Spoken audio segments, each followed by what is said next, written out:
A very warm welcome to my here. I'm back with another session. So let's get started. So this is the paper of 2012 June session है जहां हम लोग बात करेंगे questions की that was on June session में 2002 2012। इस video में जो है एज मैक्सिमम क्वेश्चंस हम लोग यहाँ पे डिस्कस करेंगे. So like the session, let's get started. So here we go with the very first question. Give me a minute. So here we go. So यहाँ पर 2012 में आपके पास जो सबसे पहला क्वेश्चन आया, क्वेश्चन सारे ही अच्छे हैं. देखो, जैसे लर्निंग बाय डूइंग है, एजुकेशन एनवायरनमेंट है, realisation of truth beauty and goodness है. हम सभी को पता है ये आइडियलिज्म फोकस करता है. एंड वर्ल्ड जैसा है, हेयर है एंड नाउ है, इसके परे कुछ नहीं. मैंने अपने नोट्स में आपको ये बताया था, जो इस संसार की बात करते हैं क्योंकि इसके परे कुछ नहीं है. जो आप सामने देख रहे हो वही संसार है. तो लर्निंग बाय डूइंग आपका प्रैग्मेटिज्म पे फोकस करता है. एजुकेशन थ्रू एनवायरनमेंट आपका नेचुरलिज्म पे फोकस करता है. तो जैसे ही आप आंसर्स पता लगाएंगे आपको भी क्लियर हो जाएगा. वर्ल्ड यही है, जो यही है वो है आपका रियलिज्म, क्योंकि रियलिज्म आपका फोकस करता है सेंसेस के ऊपर. Senses are the gateway of knowledge.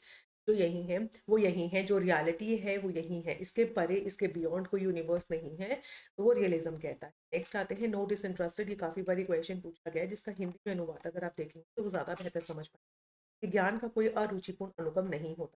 तब हमें जो नॉलेज हम ले रहे हैं उसमें अरुचि नॉलेज नहीं होती है, और ना ही जो है अपने लाभ के लिए हम भौतिक शिक्षा करते हैं, अपने प्रॉफिट के लिए. हाँ, ये करना ये करना. तो ये किसका नारा है? ये हमारे प्रेगमेटिज्म, जो हमारे प्रेगमेटिस्ट हैं वो इस पर फोकस करते हैं. नाउ तो जो मार्क्स है advocated the creation of the classless society.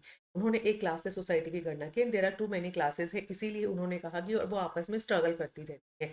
तो क्रिटिकली जज करना है आपको इसमें से कौन सा स्टेटमेंट है. Best way to answer this guys यही है, आप लोग वीडियो पॉज करके अपना आंसर जो है एक बार माइंड में सोच कर लिख लो, जो भी आप करना चाहें. फिर उसके बाद अपना आंसर लॉक कर ले कि हाँ सिर्फ ए ही ट्रू है, क्योंकि ये जो है ये प्रॉपर रीजन नहीं दे. नेक्स्ट आते हैं the process of attaining once existence as पर एग्जिस्टेंशियलिज्म. एग्जिस्टेंशियलिज्म जो रहता है वो फोकस करता है कि जो हमें जो है एक इंडिविजुअल को ना हम चॉइस दे पाए, हम इंडिविजुअल को फ्रीडम दे पाए कि उसके लाइफ में आने वाली जो चॉइसेस है ना उसको वो ले पाए. तो इसीलिए ह्यूमन पहले आया है, ह्यूमन की एग्जिस्टेंस पहले आई है एंड देन उसके बाद उसकी एजेंस आई है. तो अगर हम उसकी एग्जिस्टेंस के बारे में बात कर रहे हैं तो हम बात कर रहे हैं द लोनलीनेस है, struggle, pain, pleasure and essence. एक ही का की कर्मण होता है, संघर्ष है, दुख सुख है, और यहाँ पे इसका सार है. नेक्स्ट आते हैं don't care to know various theories about God and souls. ये गॉड एंड सोल के बारे में जितनी थ्योरीज विद्यमान है उसके बारे में छोड़िए. कि किस दर्शन का ये कहना है कि प्रभु एवं आत्मा के बारे में भिन्न सिद्धांतों को जानने की बजाय आप ये कोशिश कीजिए कि अच्छा करो और अच्छा बनो वाला सिद्धांत को अपने अस्तित्व में इनकलकेट करो. ये किसका नारा था? ये बुद्धिज्म का नारा. ये तो हम सभी को पता है. जितने भी प्रीवियस क्यू को जो क्वेश्चन है ना, जितने ज्यादा कर रखे हैं ना, वो ज्यादा से ज्यादा इनको जो है समझ पाता है, इनको जो है एकदम से क्रैक कर पाता है कि ज्यादा से ज्यादा जो है क्वेश्चंस को कर पाओ. ठीक है, नेक्स्ट आते हैं. नेक्स्ट क्वेश्चन, हाँ जी, नेक्स्ट आता है there is nothing wrong in getting attach to the maya. ये कहते हैं माया के साथ में अटैच होना कोई गलत नहीं है. तो opposite to the Brahma Maya has been created a ब्रह्म. सिर्फ जो माया रहती है तो क्या एक भ्रम क्रिएट कर देती है, मतलब आपकी मटेरियलिस्टिक में आपको कनेक्ट कर देती है, और जो आपकी एक्चुअल चीजें हैं के साथ में आपको डिस्कनेक्ट कर देती है. तो क्या है, ये वेदांत फिलोसफी से ही रिलेट करता है. वेदांत फिलोसफी में माया का जो है, माया के बारे में बताया गया है. तो इसका करेक्ट आंसर आता है कि बिल्कुल आंसर जो है, इसका जो रीजन दिया गया है वो बिल्कुल करेक्ट है. कूल. आगे चले, सेवेंथ क्वेश्चन पे चलते हैं. बौद्ध दर्शन के अनुसार कौन सा कथन सही है? बताना है ट्रू कौन सा है. माया, बुद्धिज्म में माया is the root cause of all problems. Sorrow is the root cause of all problems. Birth and death are the causes of troubles.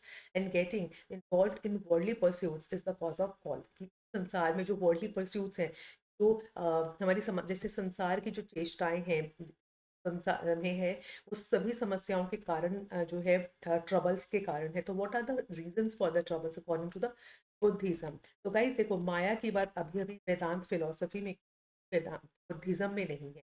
बाकी सारे sorrow, birth, death, worldly pleasure, birth death में था ना, संसार में खो जाना, है ना, ये चीजें. तो तीनों इसके आंसर्स बनते हैं डी में. ये तीनों ट्रू है, लेकिन माया क्योंकि Vedanta philosophy which philosophy developed the monitorial system. Monitorial system होता है जब गुरु जो है जैसे डिसाइपल पढ़ता है, फिर जो बाद में डिसाइपल गुरु की पदवी लेता है और फिर बाकी वो जो है फॉरवर्ड करता है, एजुकेशन फॉरवर्ड करता है। तो ये मॉनिटोरियल सिस्टम जो है कहाँ देखा गया था? इस्लामिक एजुकेशन है। जी। गांधी शांति निकेतन है, इंटीग्रल योगा पार्ट है, गुरुकुल है, बहुत सिंपल है, मैन मेकिंग एजुकेशन वेदांत फिलोसफी में गई है, इंटीग्रल एजुकेशन आपके औरबिंदो है, वर्धा जो है आपकी और है वो शांति निकेतन। बहुत सिंपल क्वेश्चन आया। ओके, आ जाइए। एम ऑफ अकॉर्डिंग जो बेसिक एजुकेशन उसका क्या था? Create a classless society, Sarvodaya society, Sarvodaya समाज में सर्वोदय फैले, क्रिएट अ सोसाइटी जहाँ रिस्पेक्टिंग ऑल रिलीजन्स को रिस्पेक्ट मिले, एंड क्रिएट अ सोसाइटी जहाँ पर rich and poor can live together. So according basic education for them, basic education का जो मतलब था उनका एक ऐसी क्लासलेस सोसाइटी जो थी वो मार्क्स के फेवर में थी, मतलब मार्क्सिज्म जो है मोर फोकस करता था। फोकस था ये कि हमारी सोसाइटी में वो फैला हुआ है जो सभी को बेसिक एजुकेशन फैलाना, बेसिक एजुकेशन फैलाना का मतलब था कि उन्हें एक जो है बुनियादी शिक्षा उनको आनी चाहिए, वो आगे वोकेशनल एजुकेशन मतलब वोकेशनल अर्निंग कर पाए। का बेसिक ये था। Which part of Indian constitution that every citizen to impart the their religion, मतलब ये कौन सा पार्ट है जिसमें आपको अपने धर्म को पालन करने का, उसको इम्पार्ट करने का जो है राइट मिला हुआ, every citizen allow collective principles concurrently state and democratic rights होते हैं या फंडामेंटल राइट्स, तो come under the fund our fundamental rights. Who is not in the favour of logical analysis, ये उस टाइम का जब बिफोर आपका जो है ना अपडेटेड सिलेबस, जब सिलेबस अपडेट नहीं हुआ तो पहले लॉजिकल उसमें था, सिलेबस में था। तो इसकी एक्सप्लेनेशन भी मैंने दे दी थी।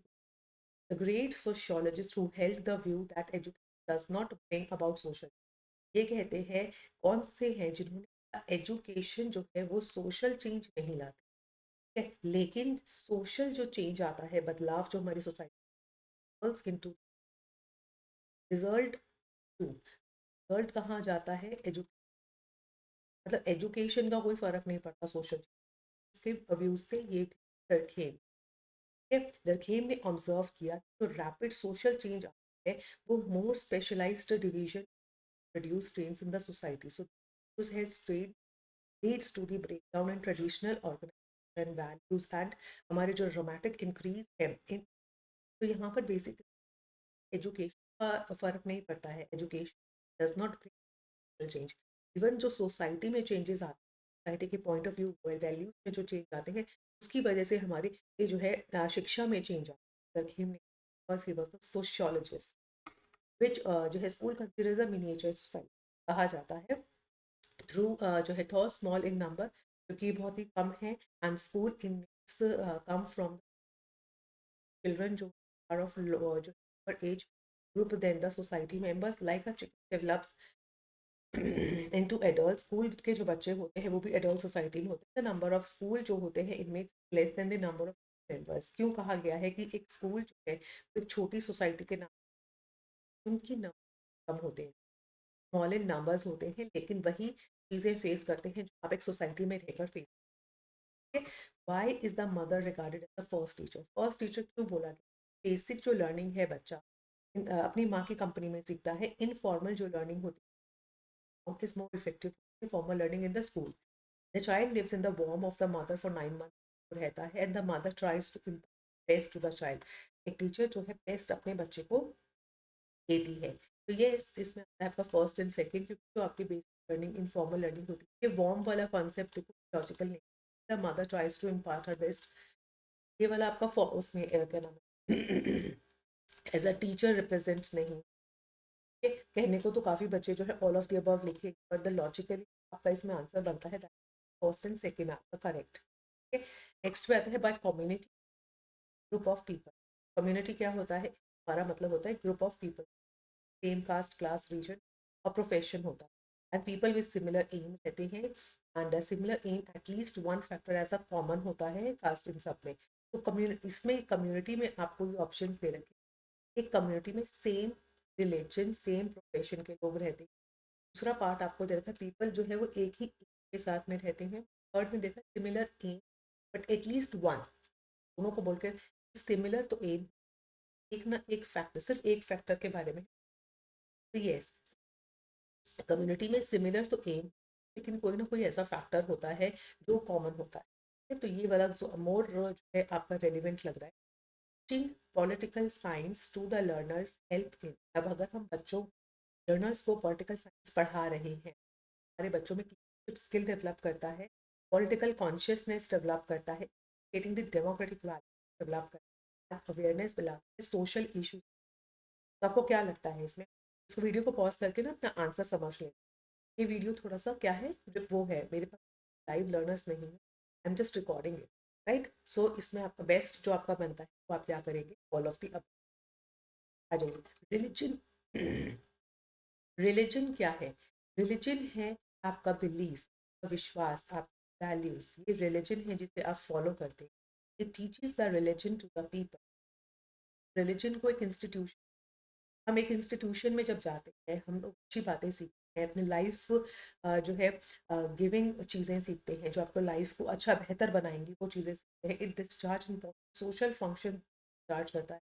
It imparts the moral and spiritual education बच्चों को, एंड गिव्स द रिस्पेक्ट देता है एक इंडिविजुअल। देखिए सारे ही पॉजिटिव पॉइंट्स है, लेकिन रिलीजन से कौन सा रिगार्ड रखता है? वो आपका रखता है सी, आपको जो है और एक स्पिरिचुअल एजुकेशन हमारे बच्चों को। Which of the following mobility is not related to modern?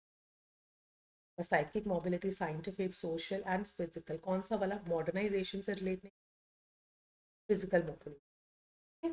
Next पे आता है teaching how to respect elders and talk to them. Example हो कैसे हमें अपने एल्डर्स की रिस्पेक्ट है।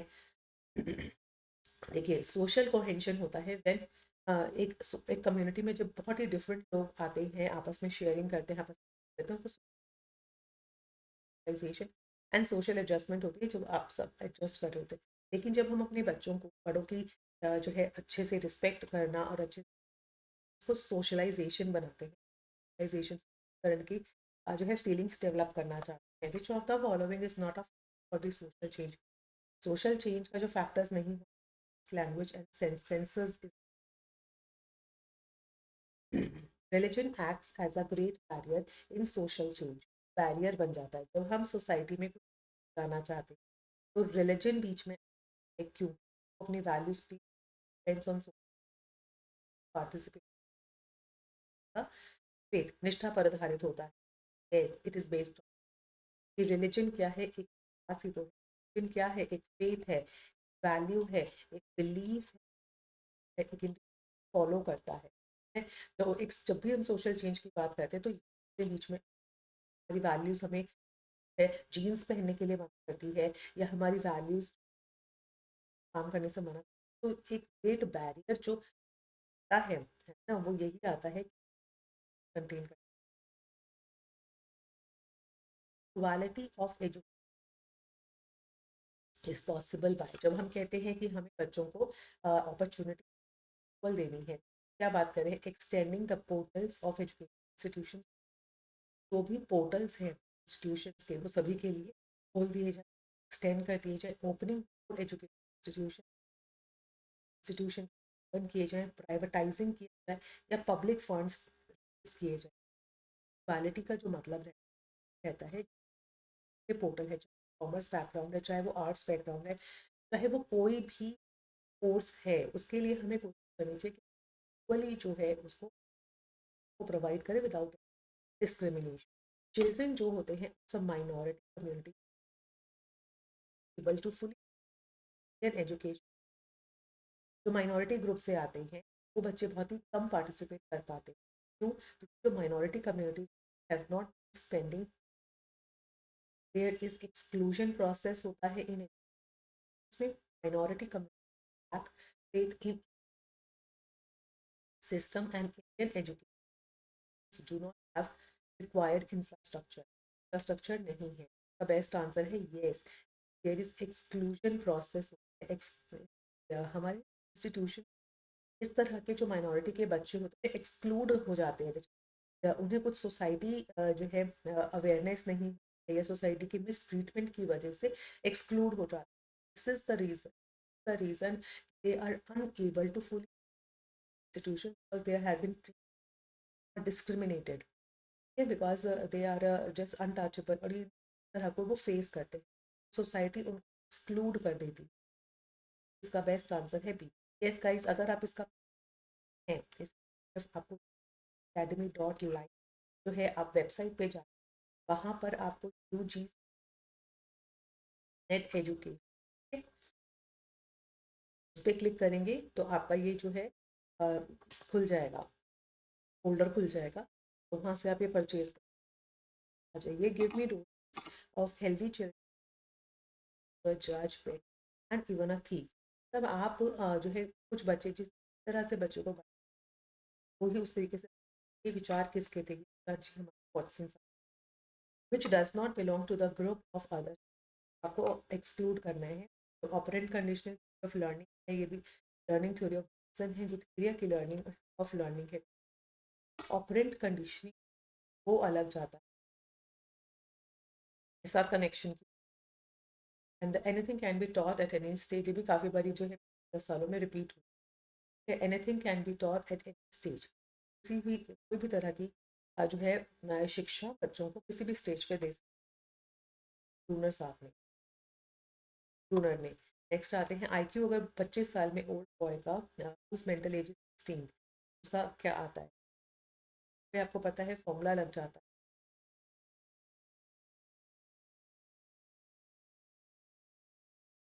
ये जो है ये आपका C mental age by 100,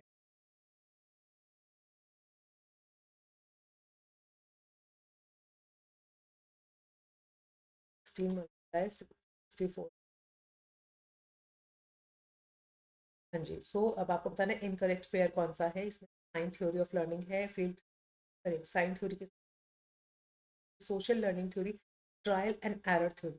correct pair आपका कौन सा वाला है, सोशल थ्योरी, क्योंकि sign learning theory presents the learning as acquisition of behaviour that was given by Tolman. ठीक है, फिर आता है टॉलमैन व्यू द लर्निंग को ऑन अ मॉलर लेवल पे उन्होंने जज किया था, मॉलिक्यूलर लेवल पे। ठीक है, लेकिन जो ब्रूनर है उन्होंने कॉग्निटिव,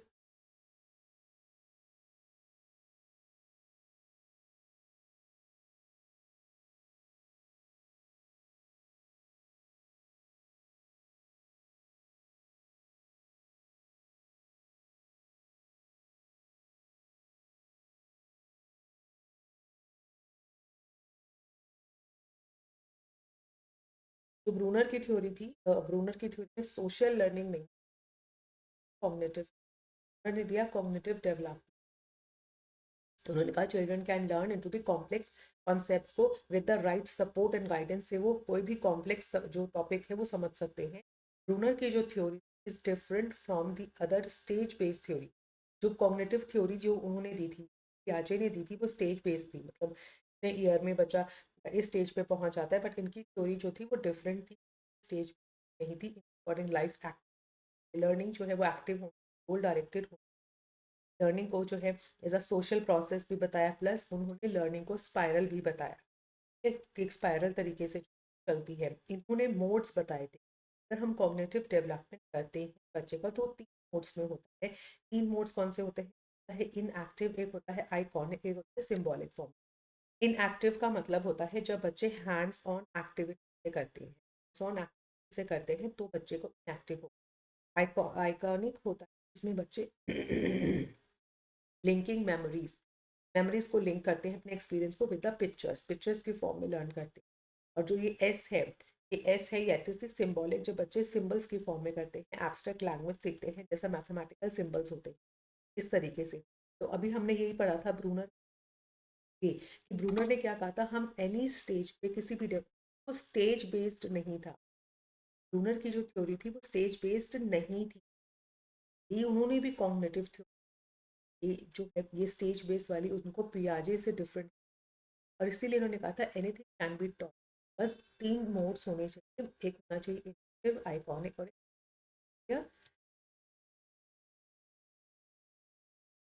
नेक्स्ट में आते हैं प्लेजर और displeasure resulting from a learning experience decides the effectiveness. Reason क्या आता है? All pleasant experiences have a lasting and are remembered for a long time, अन आर सून फॉरगेटन। तो हिंदी में अगर देखते हैं कि सीखने के अनुभव से जो हमारी परिणित प्रसन्नता होती है, अप्रसन्नता होती है, प्रभाव अपूर्णता की जो है वो तय करती है। और हमारी जो डिसप्लेजर होता है हमारे एक्सपीरियंस से आता है। जैसे अगर मैंने बहुत अच्छा साइकिल चलाना मैंने सीखा, मैं खुश हो जाती हूँ और बहुत ज़्यादा, क्योंकि मैं कहीं ना कहीं सीखना चाहती हूँ। होता है ऐसे सारी जो हमारे प्रेजेंट एक्सपीरियंस होते हैं का कहीं ना कहीं इन्फ्लुएंस पड़ता है। इन्फ्लुएंस पड़ता है, तो क्या ये रीज़न ठीक है? ये बिल्कुल ठीक है। इसका ए आंसर बिल्कुल। रॉर्चर का जो इंक है उसका क्या होता है? 5 ब्लैक एंड वाइट, 5 पार्ट्स होते हैं। ठीक है। If Ram is taller than taller than Sohan, Ram is the tallest. तो दिस स्टेटमेंट ये क्या है? जब टॉलेस्ट टॉलेस्ट वाला करता है ये इंडक्टिव, हम कंक्लूजन पे पहुंचे टॉलेस्ट है। एक जो है इस पे ये कौन सा है? लीनियर रीजनिंग, कंडीशनिंग रीजनिंग, ये आपकी ऐसी रीजनिंग है, ये लीनियर रीजनिंग। आ जाओ, थ्योरी ऑफ इंस्टिक्ट्स किसने दी थी? ड्राइव रिडक्शन थ्योरी आपकी है। Social urge and self actualization आपकी मास्लो की है। आपकी थ्योरी ऑफ इंस्टिंक्ट्स डोगल, ये तो सामने सामने आ गया है सारा। एंड सोशल अर्ज जो आपकी थ्योरी वो एडलर की। याद करके जाइएगा सारे जो भी आपके लर्निंग के हैं या जो भी आपके के हैं, जो भी आपकी पर्सनालिटी के जो भी वो रहे हैं, साइकोलॉजिस्ट रहे हैं, सबके नेम विद थ्योरी आपको करना। One of the statement is incorrect. आपको determinants of attention, determinants of attention बात है अवधारकों की। कौन सी स्टेटमेंट इनकरेक्ट है? कि all types of stimuli are not able to bring forth the same degree of attention.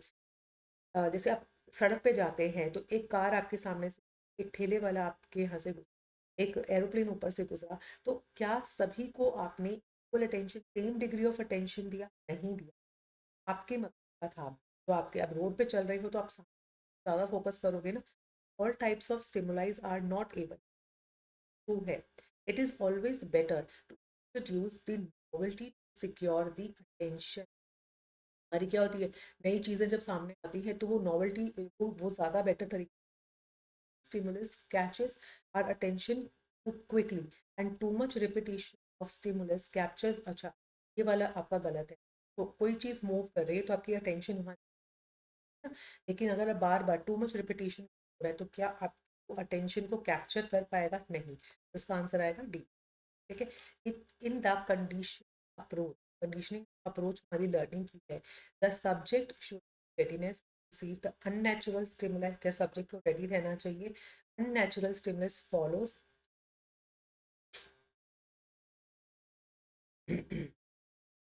Natural जो स्टिमुलस होता है उसको फॉलो करता है। Response to the natural is required to be reinforced. The natural stimulus follows the unnatural stimulus. तो आपका बहुत अच्छा क्वेश्चन है ये वाला। बेसिक आपका यहाँ आंसर बनता है the unnatural stimulus follows the natural stimulus।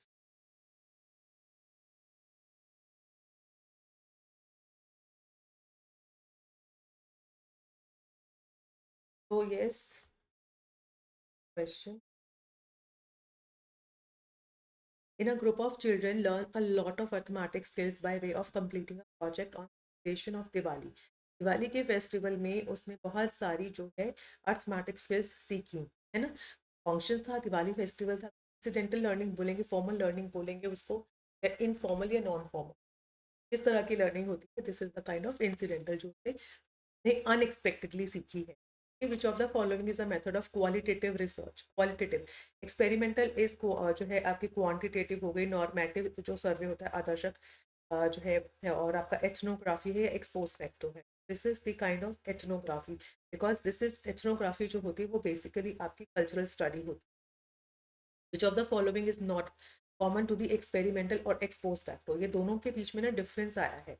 इन दोनों के बीच में एक मेजर डिफरेंस ये है, मैनिपुलेशन।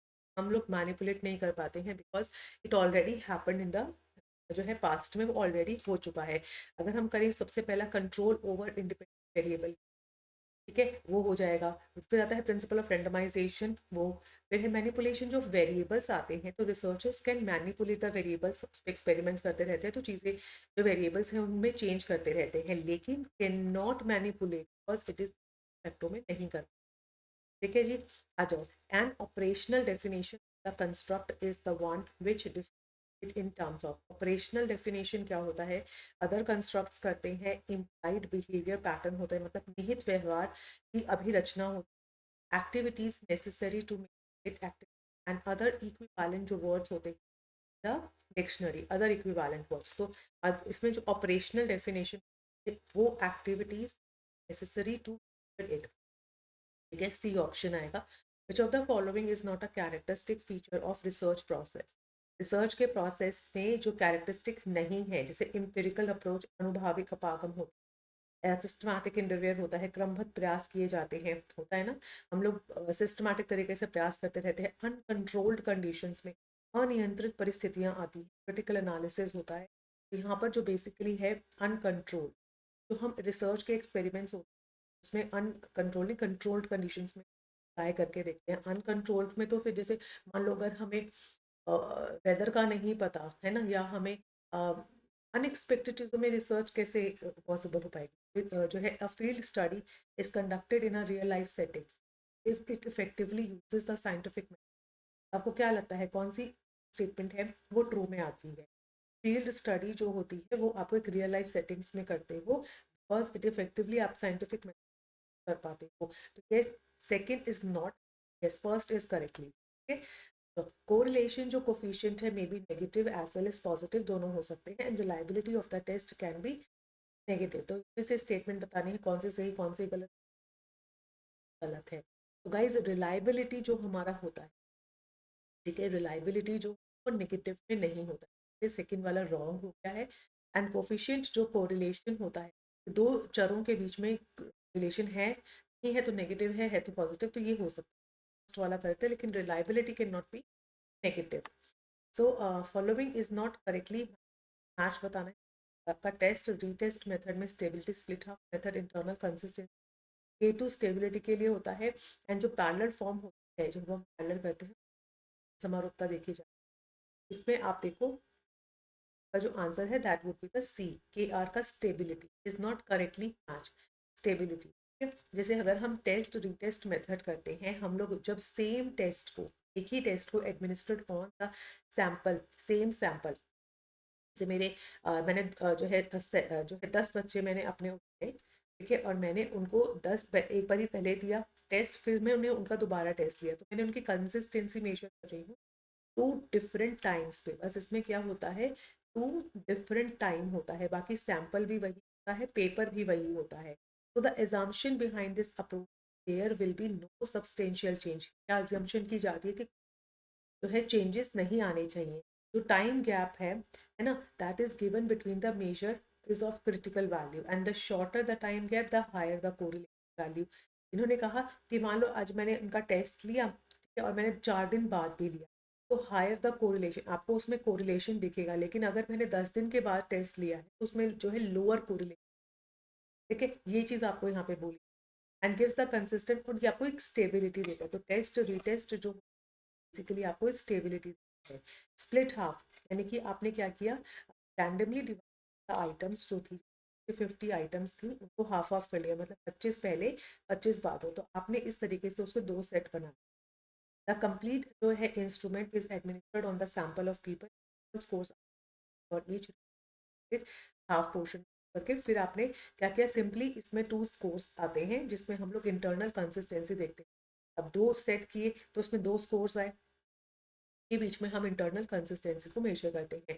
जो हमारा खुदा रिचर्ड फोर्ड का एस्टिमेशन है, एस्टिमेट ऑफ लाइबिलिटी है, वो basically coefficient of internal consistency would be obtained with the help of this, कि हम लोग ये इंटरनल कंसिस्टेंसी निकालते हैं, स्टेबिलिटी नहीं, इसमें हम इंटरनल कंसिस्टेंसी।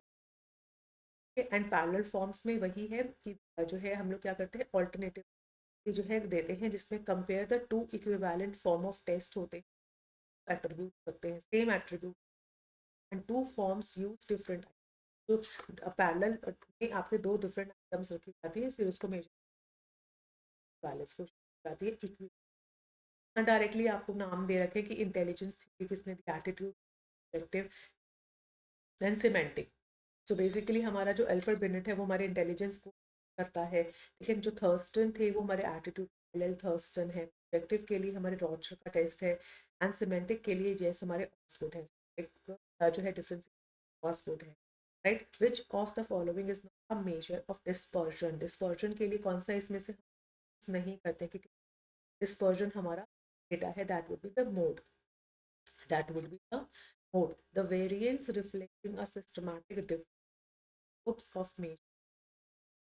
ये जो वेरिएंस है सिस्टमैटिक रिफ्लेक्ट कर रहा है वो कौन सा है, इसमें टोटल है, एरर वेरिएंस है, एक्सपेरिमेंटल वेरिएंस है, या within the group variance है। This is basically the C experimental variance.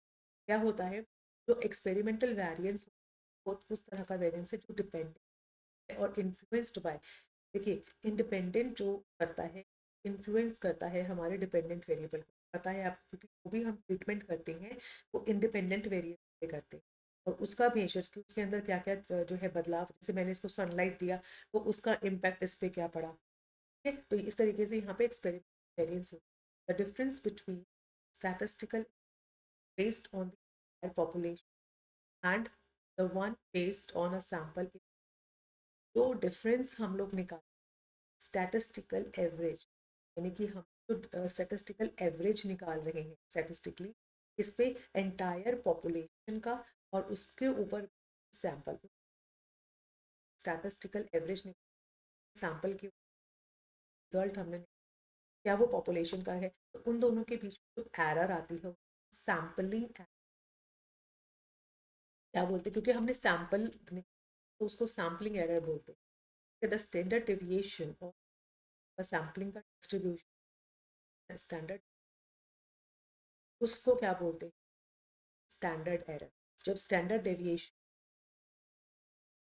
Standard error बोलते हैं the process of statistical test, जब हमें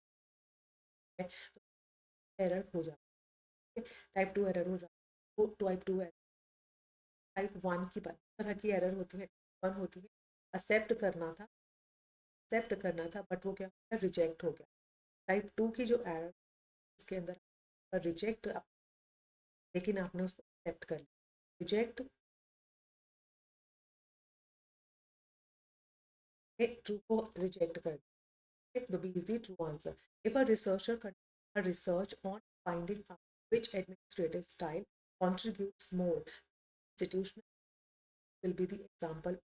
अगर आपको ये आपको दिया हुआ है कि एक शोधकर्ता ने यह ज्ञात करने के लिए शोध किया एक संस्थानिक प्रभाविता के प्रति कौन सी जो है प्रशासनिक शैली ज़्यादा योगकारी होती है, तो ये पता लगा कि कौन सा इंस्टीट्यूट, तो अगर आप चाहते हैं इंस्टीट्यूशन को अच्छे से रन करना तो कौन सा स्टाइल आपको यूज़ करना चाहिए, तो दैट आप अप्लाई करके तभी आप बता।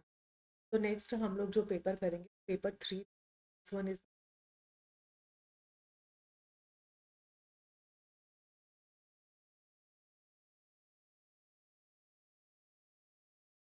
चलो कंटिन्यूएशन में कर ही लेते हैं, है ना। पेपर 3 है, पेपर 2 अभी किया था जिसके प्रश्न आपने देखे। अब आते हैं पेपर 3 जिस 5 I think questions. Let's start. Which of the following descriptions of classroom best illustrate the use of technology. इसमें से कौन सा आपको लगता है बेस्ट यूज, क्लासरूम जब वेल डेकोरेट किया जाए पिक्चर और नाम या क्लासरूम प्रोवाइडेड विद लैपटॉप्स दिए जाए, या provided with the electric supply अच्छी हो गैजेट्स की, जब हम बेटर इक्विप्ड।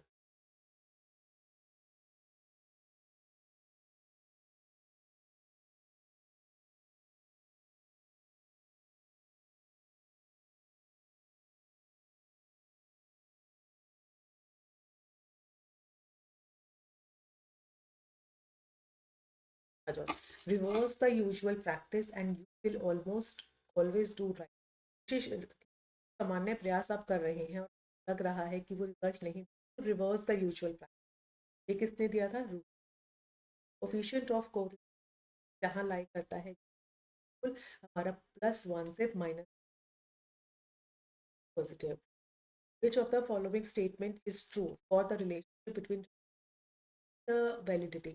ये वाला क्वेश्चन ना अभी तक स्टिल 2025 में भी ये क्वेश्चन जो है आया है, मतलब आता है, ये अभी भी आया है। इवन आपके जनवरी में जो पेपर हुआ था 3 जनवरी को, उसमें भी आया था। ध्यान से पढ़ते हैं।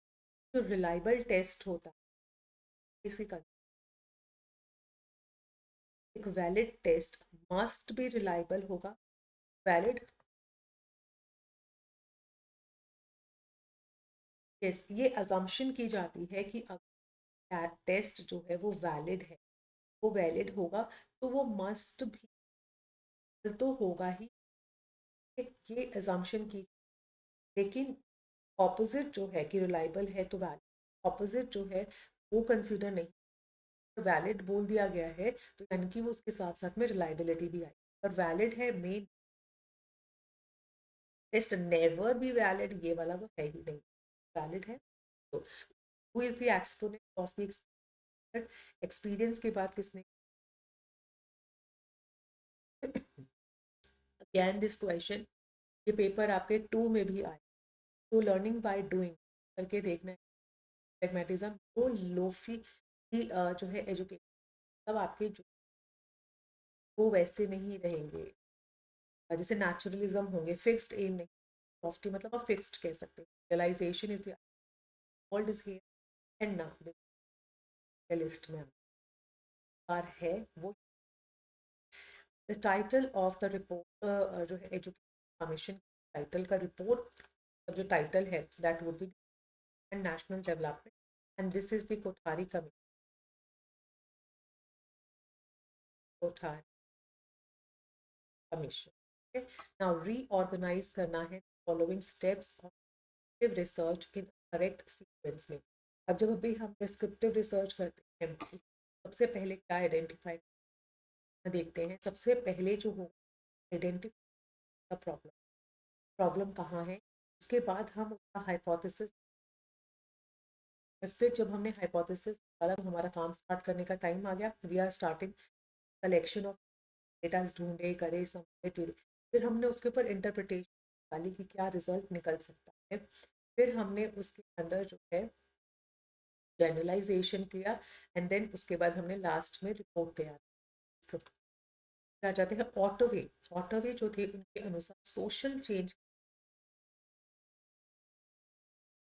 क्या आपको बताना है, एजुकेशन है। जैसे भी हमने पीछे डरखेम की, डरखेम कहते थे जी एजुकेशन का सोशल चेंज असर नहीं। तो सोशल अगर हम कहेंगे कि सोसाइटी में बदलाव है, उसका हमारे पे असर पड़ा, वो हमारे।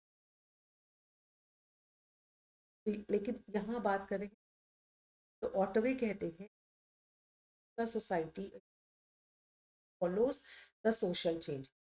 ठीक है, educational changes and social changes are independent होते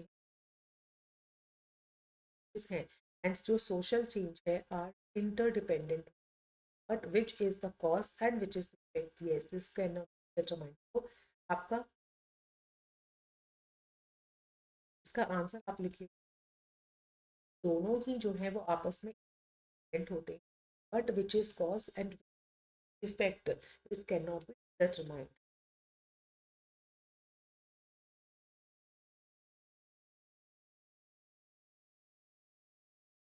Waterways on education and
which of the following is not characteristic of modernization?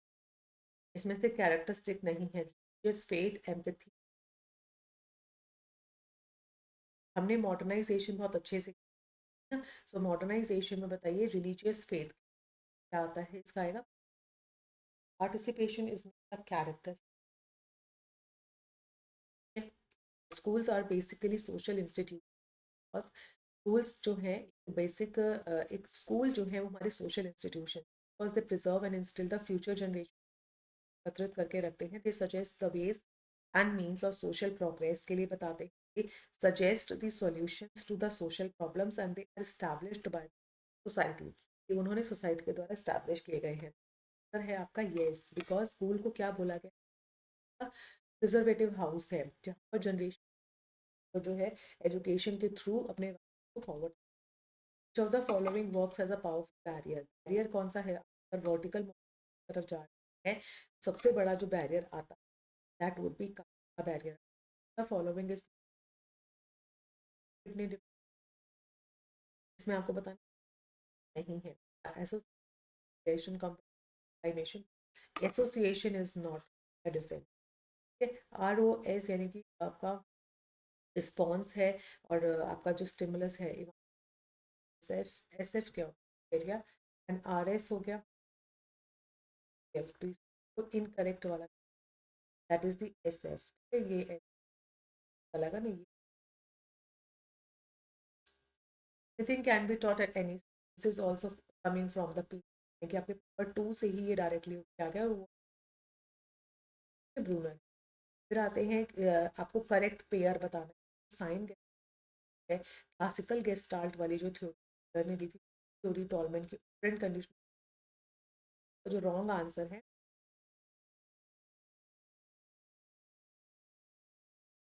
आपको करेक्ट वाला बताना। टॉलमेन करेक्ट वाला थ्योरी है ऑफ लर्निंग, वो बेसिकली किसने की, ने की, and it formed the four elements डाले थे। आपको करेक्ट वाला बताना। ऑपरेंट कंडीशनिंग स्किनर ने, करेक्ट आपका क्लासिकल जो गेस्टाल्ट है, हाँ वाला आपका करेक्ट मिलेगा। जो आपकी गेस्टाल्ट की थी sign gestalt, give me a dozens of healthy people and I can make, ये भी आपका पेपर 2 से डायरेक्टली आया है, जो ठीक है, जो कि पर्सन का जो साइकोलॉजी है वो आइडेंटिकल होता है। ये कौन कहते हैं कि जो बच्चा सोच रहा है, जो बच्चा वैल्यूज कर रहा है, वही वो एनवायरनमेंट में सीखता है और देखता है। ये थॉट किसने दिया था, ये थॉट आपके एस आर का एसोसिएशनिस्ट ने दिया, एसोसिएशनिस्ट ने दिया था। Find out the odd one, originality, flexibility, punctuality and fluency.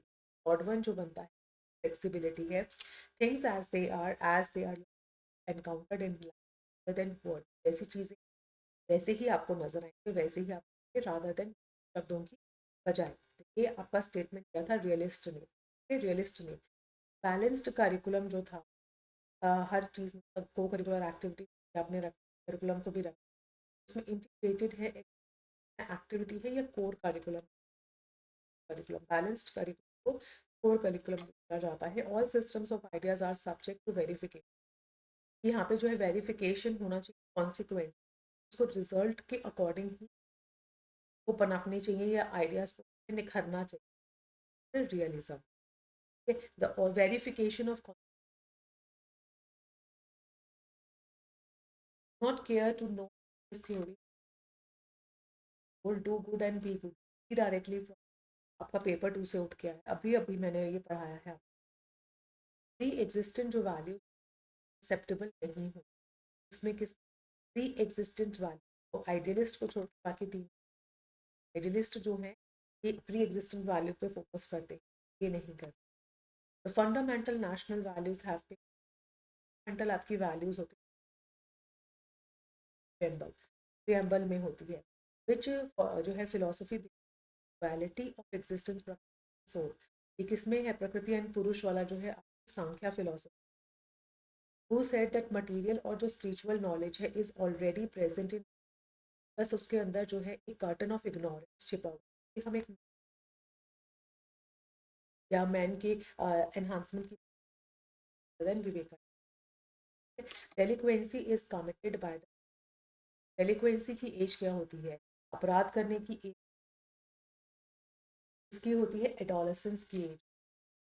Adolescence की एज मतलब जब आपकी बच्चे इन आप जब चाइल्डहुड से जब एडोलेसेंस की एज में जाते हैं ना, उस एज के दौरान जब जो है आपकी the principal function of NCERT, NCERT का है extension work with the state education centering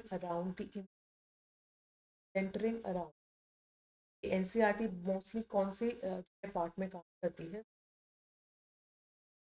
curriculum construction in Indian education is mostly influenced by, curriculum जब बनाया जाता है वो मोस्टली किससे इन्फ्लुएंस, कॉन्स्टिट्यूशन, भारत में कॉन्स्टिट्यूशन में क्या पॉलिसीज बनाई गई हैं, क्या फंड्स दिए गए हैं, इनके बेसिस पे जो करिकुलम कंस्ट्रक्शन होती है भारत जैसे। हाँ, ये भी नहीं बोला कि बच्चों की साइकोलॉजी, तो हम कोशिश प्रयास में लगे हुए हैं। द ग्रेट सोशियोलॉजिस्ट कौन, अबाउट सोशल, ये भी ये हमारे डरखेम साहब। ओके, द फॉर्मूला निकालना है आपको, भी फॉर्मूला भी निकाला था जिसमें एम ए मल्टीप्लाई 100। स्टैनफोर्ड जो बेनेट स्केल है, स्टैनफोर्ड बिनेट स्केल की इंटेलिजेंस टेस्ट है, तो ये इसी मेजर, बाकी इसकी टाइमलाइन ज़रूर फॉलो करना। जब 1905 में स्केल आया था, ठीक है, उसमें 30 आइटम्स अरेंज की, एज कॉन्सेप्ट हुआ था मेंटल एज का 1908। फिर आया था जो है Stanford Binet Terman and Merrill के का टेस्ट आया था, देन उसके बाद आया था सेकेंड वाला टेस्ट आया, थर्ड वाला टेस्ट आया, फिर थॉर्नडाइक ने अपना टेस्ट निकाला। तो ऐसे ऐसे करके जो है आराम से और जो है ध्यान से पढ़ लीजिए पूरी इसकी टाइमलाइन, पूरे में पढ़ने में इंटरेस्ट हो वो ये पढ़ पाए।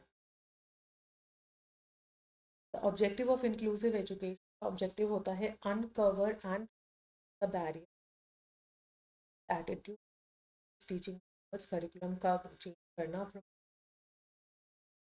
स्टूडेंट को। तो यहाँ आपका best answer yes, all the, answer है all the above. Which one of the following concepts is not formal organization, कौन सा वाला है, यहाँ आपका आता है D, hierarchy in structure, hierarchy in structure formal organization who emphasize that aim of development the children international brotherhood and attitude.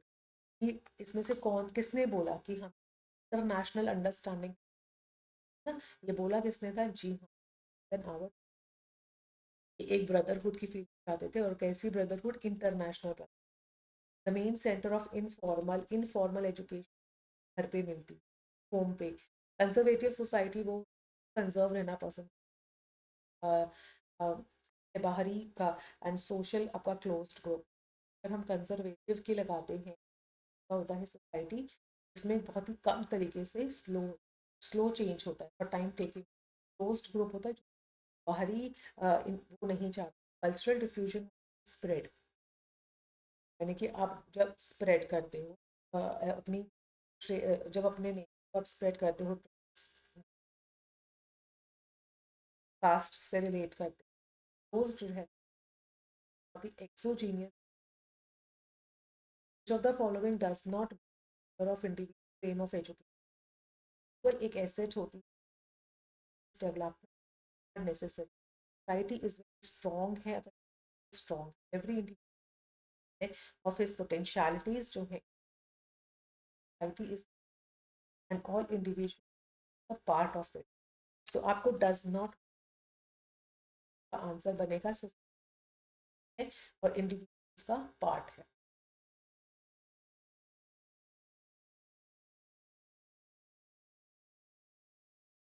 This next question is 40.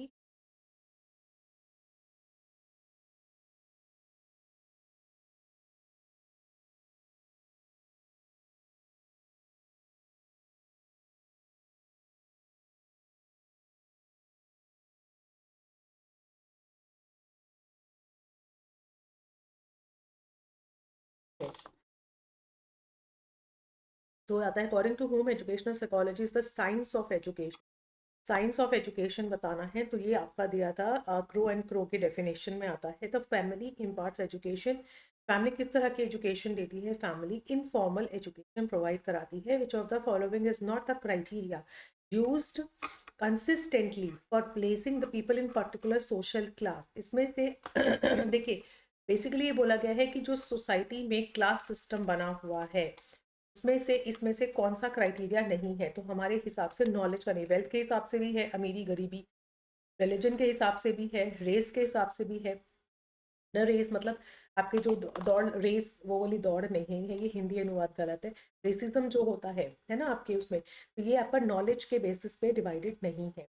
फिर आता है करेक्ट स्टेटमेंट। आपको बताना है कि एक स्कॉलर जो होता है अपने सब्जेक्ट में need not prepare and go to the class. क्या ऐसा सही है? Preparation for the class is not needed. क्या हमें क्लास की प्रिपरेशन जो ज़रूरी नहीं होती है? इरिस्पेक्टिव इज एक्सपीरियंस या scholarship, teacher need to prepare and enter the class way every time. उसको प्रिपेयर होके जाना चाहिए। Skill teacher can manage preparation. सही जो स्टेटमेंट आती है वो आपकी सी स्टेटमेंट आती है। Which of the following is not a common element of the research proposal and research report? इसमें से आपका कॉमन जो है आपको एलिमेंट बताना है। एक है रिसर्च प्रपोजल है और एक रिसर्च रिपोर्ट। तो आपको बताना है ऑब्जेक्टिव और हाइपोथेसिस के बेस्ड में not a common element. Common element नहीं है। इम्प्लीकेशंस और फर्दर रिसर्च की जो इम्प्लीकेशंस रखते हैं, रेफरेंसेस रखते हैं या सोर्सेज रखते हैं। यहाँ पे आएगा आपका B option, implications for the further research. ये कॉमन नहीं होता है। जब हम प्रपोजल देते हैं कि हम रिसर्च करेंगे एंड रिपोर्ट जब तैयार करते हैं तो objective of hypothesis, references to the previous research and sources. ठीक है। फिर आते हैं when a researcher includes in his sample those individuals who are willing and are readily available होते हैं। रेडली मतलब कि आपके पास जो सामने खड़ा हुआ सैंपल होता है ना, तो वो कौन सा होता है? इंसिडेंटल सैम्पलिंग होता है कि आपने जो है इमीडिएटली जो आपको अवेलेबल हो गया right the right point of time पे, वही आपका सैंपल है। A method of sampling that insures the proportional जो है representation of all sections of the population is termed as. The method of sampling आपको बता, यहाँ पर प्रोपोर्शनल रिप्रेजेंटेशन होता है, प्रोपोर्शंस में लिए जाते हैं, तो वो आपका होता है स्ट्रैटिफाइड सैम्पलिंग। ठीक है। Stratified sampling. Which of the following may be primary source of information for the researcher? के लिए प्राइमरी इंफॉर्मेशन कौन सी है? एनसाइक्लोपीडिया है, रिसर्च रिव्यू आर्टिकल है, research paper in a professional journal है, या abstract of the research study है। So which is your primary source? Primary source कौन सा है इसमें से? That is the research paper. Primary source है आपके पेशेवर जर्नल में शोध पत्र का होना। Which of the following in similar to the case study? Case study की सिमिलर आपकी जो स्टडीज होती है, लॉन्गिट्यूडनल फॉलो अप स्टडीज होती है, सोशल सर्वे जब किया जाता है, या हॉरिजॉन्टल स्टडीज होती है? This is a very good question क्योंकि सारे ही मोस्टली आपकी वही है, लेकिन जो आपका है फॉलो अप स्टडी। ठीक है। अनुवर्ती अध्ययन is similar to the case study. A teacher is strict है in maintaining discipline in the class, in curriculum and extra curriculum activities, but there is always a room for discussion regarding the clarification of the doubts। कि यहाँ पे एक teacher भी strict तो है ही है, लेकिन हमेशा एक डिस्कशन के जो है होना बहुत ज़रूरी है द टीचिंग लर्निंग प्रोसेस में and conducting other activities. So what is the approach of teacher towards the student? तो किस तरह के टीचर क्या किस तरह की अप्रोच पे बिलीव करती है? That is the democratic. Strict के साथ साथ देखो गवर्नमेंट स्ट्रिक्ट होनी चाहिए, बट एक्स्ट्रा करिकुलर एक्टिविटीज में सबका पार्टिसिपेट जो है इंश्योर करना, डाउट्स को क्लियर करना, ये एक डेमोक्रेटिक का वो बनता है। एक शिक्षक कक्षा में पाठ्यचर्या और पाठ्येतर गतिविधि में अनुशासन बनाए रखने में सख्त रहती है। पाठ्यचर्या भी इंपॉर्टेंट है और उसकी एक्स्ट्रा भी, लेकिन सीखने सिखाने और अन्य गतिविधियों के संचालन में शंकाओं के समाधान को लेकर चर्चा की गुंजाइश भी रहती है। द वेदास, वेदास क्या होते हैं? Creation is without beginning and without end. The C is the option. ठीक है। नेक्स्ट आते हैं among the following teachers whom you like the most। कौन सी टीचर को आप ज़्यादा पसंद करेंगे? वो टीचर जो मोशन पिक्चर ज़्यादा इज अ लीस्ट रिजॉर्ट, मतलब बहुत ही कम यूज, जो मोशन पिक्चर को अंतिम उपाय के रूप में, मतलब मोशन पिक्चर्स जो है उसका लास्ट टारगेट होता है, लास्ट में चार्ट्स के थ्रू पढ़ाती हैं, बोर्ड्स ओकेजनली यूज़ करती है, या film projector along with the proper use of the board. कि फिल्म प्रोजेक्टर के साथ साथ में वो बोर्ड का भी अच्छे से यूज़ कर रही है। तो डी ऑप्शन हो गया ना, दोनों ही चीज़ें उन्होंने यूज़ कर ली। Study in which direct perception of the incident होता है, जब एक डायरेक्ट परसेप्शन आप लेते हो, आपके सामने हुआ है, तो उसे नेचुरलिस्टिक रिसर्च बोलते हैं। फिनोमिनोलॉजी का मतलब होता है यहाँ पे लिव्ड एक्सपीरियंस की, वो एक्सपीरियंस आपने जिया है, आपके साथ हुआ है। प्रैक्टिशनर या डिस्क्रिप्टिव, तो यहाँ पर आपका ऑप्शन आता है सी। मैंने कहा ना लिव्ड एक्सपीरियंस है। मान लीजिए कोई सुनामी आई थी, कोई अर्थक्वेक आया था, यू आर द सर्वाइवल, उस टाइम के सर्वाइवल रही हैं और आप अपने फिनोमिनल रिसर्च बता रहे हो कि उस टाइम पे आपने कैसे जो है उस एक्सपीरियंस को लिव किया था। The simple correlation was calculated between two variables after removing the effect of third variable from both. दो वेरिएबल्स में से आपने जो थर्ड वेरिएबल का जो इंटरवेनिएशन था वो हटा दिया है, तो आपका जो कोरिलेशन निकलेगा वो क्या निकलेगा? Partial correlation. ठीक है, क्या निकलेगा? Partial correlation. Reorganise the following steps of descriptive research in a correct sequence में आपको बताने हैं। ये वाला भी आपका पेपर 2 में से कॉपी किया गया, मतलब ऑलमोस्ट आप अभी तक देखेंगे तो 4 से 5 प्रश्न जो है वो पेपर 2 से ही कॉपी करके डायरेक्टली यहाँ पे लिए गए थे। तो सबसे पहला वहीं पे आया था हमारा आइडेंटिफिकेशन ऑफ द प्रॉब्लम था। फिर उसके बाद हमने फॉर्मुलेशन ऑफ हाइपोथेसिस किया था। तो 3 और 6 के बाद आप देख सकते हैं 3 और 6 है, या तो ये सी होगा या ये डी होगा। ये ऑलमोस्ट सिर्फ लास्ट के 2 स्टेप्स को इन्होंने जो है लास्ट के 3 स्टेप्स को जो है इन्होंने आगे पीछे कर रखा है, नहीं देख रहे, बाकी सारे एक ही हैं। तो अब आएगा कलेक्शन, हमने स्टार्ट कर दिया। थर्ड में कलेक्शन करने के बाद हमने क्या किया? इंटरप्रिटेशन करते हैं। इंटरप्रिटेशन के बाद हम लोग में से जो है कंक्लूजन निकालते हैं और उसके बाद फिर हम अपनी जो है एजुकेशन को ड्राफ्ट करते हैं। That is the five. मतलब इवन ऑप्शंस भी सेम दे रखे हैं। In a survey of finding the opinions of students on influence of teachers behaviour towards them, कि हमें ये ओपिनियन निकालना है बच्चों का कि एक टीचर के व्यवहार का उनके ऊपर क्या असर पड़ता है। तो एक बच्चा बोला कि a teacher who can not follow rules and regulation is of no use to anyone. अगर teacher rules and regulations follow नहीं कर रही है तो उसके अनुसार वो उसका कोई यूज नहीं है। द कमेंट पॉइंट्स करता है किस तरह का बिहेवियर वो टीचर का एडमायर करते हैं। So teacher needs to be efficient in content delivery, model of students बने, या teacher first needs to be obedient होना चाहिए, या एक teacher student learn all misbehaviour. तो इसका बेस्ट आंसर बनता है कि एक टीचर को ना एक रोल मॉडल की तरह प्रेजेंट होना चाहिए। Consistency is directly is the reliability. Stratified sampling is adopted when, stratified sampling होती है जब in the universe is heterogeneous population में हो। ठीक है, आइए, which of the following is the first step in starting the research process? The first step, तो research जो सोर्सेज होते हैं of information, survey of the related literature, identification of a broad area of research, searching for solutions to the जो है problem.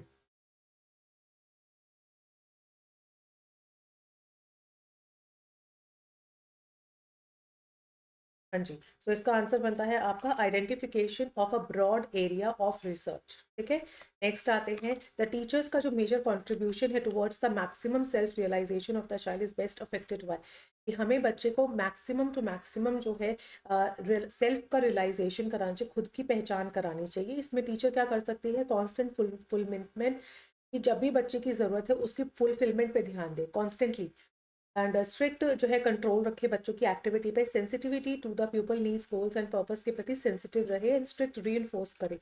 इसका answer आता है yes, sensitivity रखे कि बच्चे की जो ज़रूरत है ना उसको फुलफिल करने की, गोल्स को अचीव करने की, जो उसके पर्पस हैं उसको समझने का प्रयास करें। क्वालिटी ऑफ द टीचर की सबसे ज़्यादा क्या होनी चाहिए? Punctuality, content mastery, communication and sociability. तो हमारे हिसाब से ये वाली इसकी क्वालिटी जो है टीचर की बेस्ट होनी चाहिए। टाइप 1 एरर मैंने अभी आपको बताया, there is the two type of error. Type 1, when we want to accept the null hypothesis but we rejected, हमने उसको रिजेक्ट कर दिया बाय मिस्टेक, हमसे टाइप में है। और टाइप 2 एरर हो जाती है, रिजेक्ट करना था हमें नल हाइपोथेसिस को लेकिन हम एक्सेप्ट कर लिया। तो टाइप 1 एरर में आता है accept when it is false. Type 1 error होती है, ये ऑप्शन गलत है आपका, एक्सेप्ट कर, ये आएगा accept when it is false, तो ए लगा लेना। ठीक है, the major objective of qualitative research, जो स्टडी हम करते हैं उसका मेजर ऑब्जेक्टिव होता है प्रोसेस को समझना, आपके ग्रुप डिफरेंसेस की स्टडी करना, प्रिडिक्ट करना रिलेशनशिप को, and explain the variations in the measurement में जो वेरिएशंस आ रही हैं, माप में भिन्नता की व्याख्या करना। तो सबसे पहले आता है प्रक्रिया और अवधारणा को समझना, डिस्क्रिप्टिव होती है ना क्वालिटेटिव रिसर्च में। बिगिनिंग विद द फैमिली से अगर हम स्टार्ट करते हैं तो आपको करेक्टली सीक्वेंस निकालना है सोशल ग्रुप का। तो पहले आप क्या होते हैं? पहले क्या आता है? नेशन नहीं आता है, सबसे पहले आपकी फैमिली आती है। ठीक है, सबसे पहले उसने कह ही दिया फैमिली से स्टार्ट करना, तो ए वाला ऑप्शन आप यहाँ से एक्सक्लूड कर देना कि फैमिली से जब आप बाहर जाते हैं, फैमिली से बाहर जाते हैं तो आपका क्लास आता है, किस क्लास से बिलोंग करते हैं, फिर आपका रेसिज्म आता है, फिर किस ट्राइब से, और फिर आता है आपका नेशन। ठीक है, रीडिंग रेडीनेस जो होता है टेस्ट, टेस्ट में जो रेडीनेस टेस्ट होता है does not major which of the following functions को मेजर नहीं करता। तो सबसे पहले ध्यान रखना ये रीडिंग का टेस्ट है, visual, number, verbal and later का रिकॉग्निशन करना। तो इसमें आपका आता है सी, ये रीडिंग टेस्ट है तो इसमें वर्बली नहीं है। लेकिन हाँ, जब आप एक रीडिंग टेस्ट दे रहे हैं तो कितना विजुअल डिस्क्रिमिनेशन कर पा रहे हैं, कितना चीज़ों को नज़र से देख के बताना है, या नंबर की कॉम्पिटिशन है, या लेटर का रिकॉग्निशन है, ये सब तो मेजर होता है, बट वर्बल कॉम्प्रीहेंशन नहीं, because this is a reading readiness test है। Which of the following activities strictly comes under the management of teaching learning activity?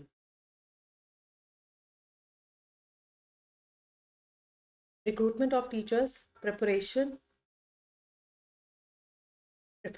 of timetable, equipping the classrooms, appointing the attending staff. So इसमें से कौन सी है जो strictly comes under this? तो यहाँ पे आपका जो teaching learning यानी in the classroom, so sorry, which of the activity strictly comes under the management? management क्या काम करता है? टाइम टेबल, क्लासरूम्स, या जो है स्टाफ के लिए वो करता है recruitment of teaching. If the students fails to answer the question in the class में, अगर फेल हो जाता है आंसर करने में, तो हमें क्या करना है? हमें बच्चे को प्रॉम्प्ट करके उसकी हेल्प करनी है, बच्चे को ह्यूमिलिएट नहीं करना है। स्टैंडर्ड एरर जो रहता है, जो स्टैंडर्ड एरर ऑफ स्टैटिस्टिक्स रहता है ना, इज अ मेजर ऑफ किस चीज़ का हम लोग मेजर करते हैं? This is the measure of sampling की जो फ्लक्चुएशंस आ रही हैं उसको मेजर करने में। जब हम पॉपुलेशन से सैंपल निकालते हैं, मतलब पॉपुलेशन से हम लोग सैम्पलिंग निकालते हैं, उस दौरान पे उसको सैम्पलिंग एरर बोला जाता है। लेकिन अगर हमारी सैंपल में ही ज़्यादा फ्लक्चुएशंस आ रही है तो वो स्टैंडर्ड एरर मेजर करता है। Which of the following gives a more accurate measure relationship than the other three? आपको कौन सा इनमें से एक्यूरेट वाला देता है? स्पीयरमैन है, आपको मेजर है कैंडल्स का है, और ये प्रोडक्ट मूवमेंट है, तो आपको जो एक्यूरेट मेजर होगा that would be a product movement correlation. ठीक है, डेमोक्रेटिक टीचर क्या होती है? Democratic teacher understand the socio economic background समझती है, is affectionate even the poorly performing students, tolerates करती है, नॉन रेलिवेंट क्वेश्चंस को भी टॉलरेट कर जाती है जो बच्चों से आता है, एंड टॉलरेट कर जाती है even mischievous and aggressive behaviour of the students. तो डेमोक्रेटिक टीचर वो टीचर है जो टॉलरेंस की फीलिंग होती है, बच्चा कितना ही मिस्चीवियस हो, कितना ही अग्रेसिव बिहेवियर करे, टीचर शुड बी लाइक काम। Find among the following behaviors which is according to the professional etiquette. Professional etiquettes की बात कर रहे हैं तो इग्नोरिंग अ स्टूडेंट, इग्नोर कर देना is not a professional etiquette. Saying sorry to the colleague on taking 5 minutes off a classroom due to the unavoidable circumstances, coming late to the class and not giving proper excuses, taking extra classes to complete the syllabus. No, जो etiquettes हैं वो है saying sorry कहने में। The best way to establish the rapport at एक good जो है सामंजस्य, जो एक तालमेल जो होता है अपनी क्लास के साथ में बैठना, demand the respect your age and status, impress your students with your knowledge के साथ में इम्प्रेस करना, play the role of guide who desires to help them and remain aloof to be a figure of authority. So ऐसे मार्गदर्शक की भूमिका निभाइए जो उनकी मदद करना चाहता है। तो आप 71 का C is the best to best answer. 72 आते हैं।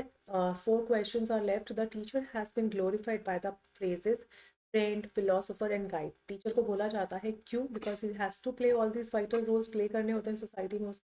He transfuses the high values of the humanity को into the young ones sitting in the classroom। तो ये एक टीचर का एक रोल होता है कि एक हाई वैल्यूज को जो है अपने स्टूडेंट्स में इनकलकेट करें। And he is a great reformer and patriotic saviour of the nation. So according to me, that would be the B answer is best. Arrange the following measure of variability है। Variability जैसे आपके samples में जितनी variability रहती है उसका जो sequence रहता है वो क्या रहता है? सबसे पहले अगर हम देखेंगे तो रेंज का रहता है ना। सबसे पहले क्या रहता है? रेंज, एंड देन आता है आई थिंक आपका ये, हाँ, एवरेज डेविएशन, फिर quarter, and then standard deviation. तो आपका बनता है 2 4 3 let's see, yes 2 4 3 1 answer. Now, a distribution of scores was negatively skewed here. So, it can be stated that negatively skewed here